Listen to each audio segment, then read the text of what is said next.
Selamat datang saudara-saudari. Ya, kita mau bersambung hari ini dalam Yesaya babak ke-9. Raja yang akan datang. Tanah suku Zebulon dan suku Naftali pernah dipermalukan. Tetapi pada masa hadapan, kawasan itu akan dihormati.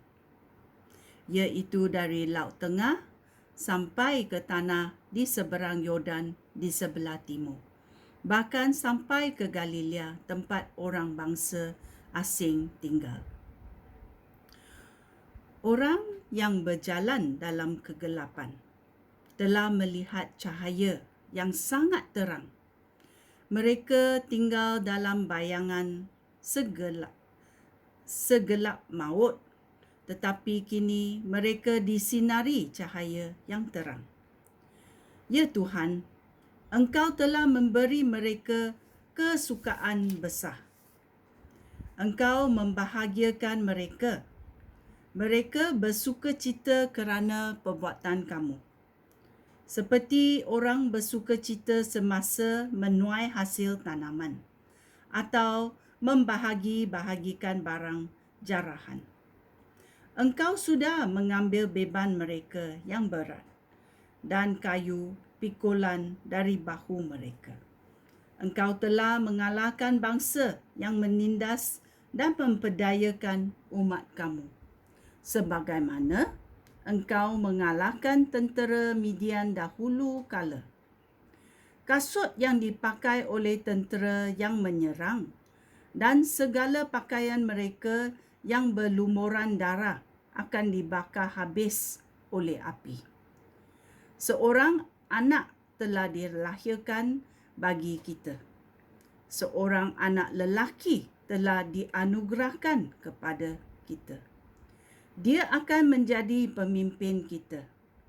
Dia akan disebut penasihat bijaksana, Allah perkasa, Bapa kekal, Raja damai. Kekuasaannya akan terus bertambah.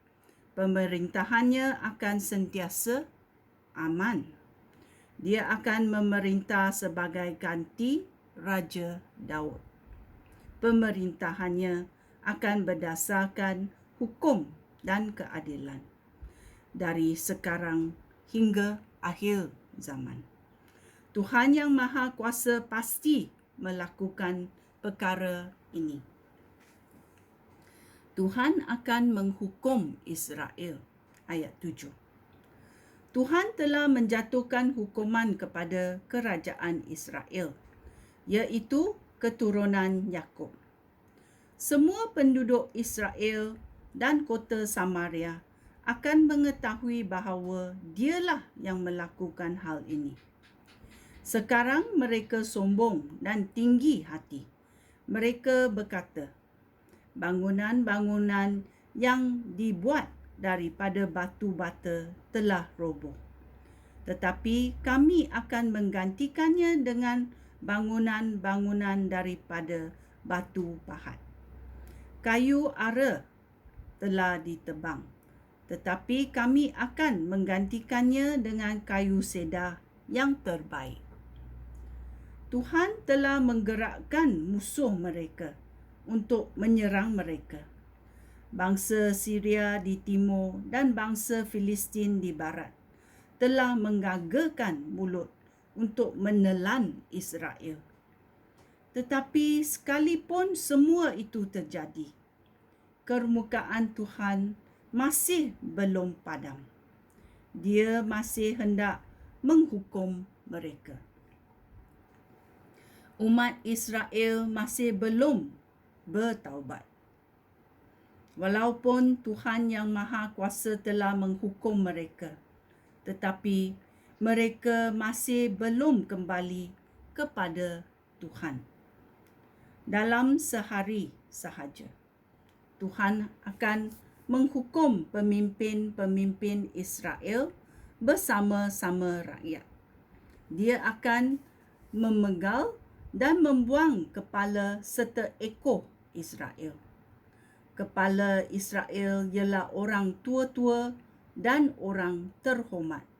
dan ekornya ialah nabi-nabi yang memberi ajaran yang menyesatkan.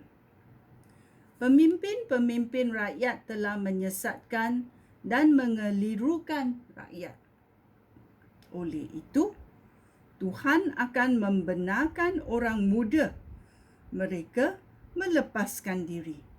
Dia tidak akan menunjukkan belas kasihan terhadap balu dan anak yatim piatu, kerana semua umat itu telah membuang iman dan derhaka.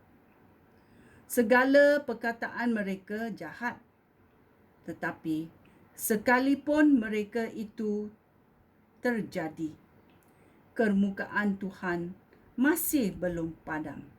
Dia masih hendak menghukum mereka.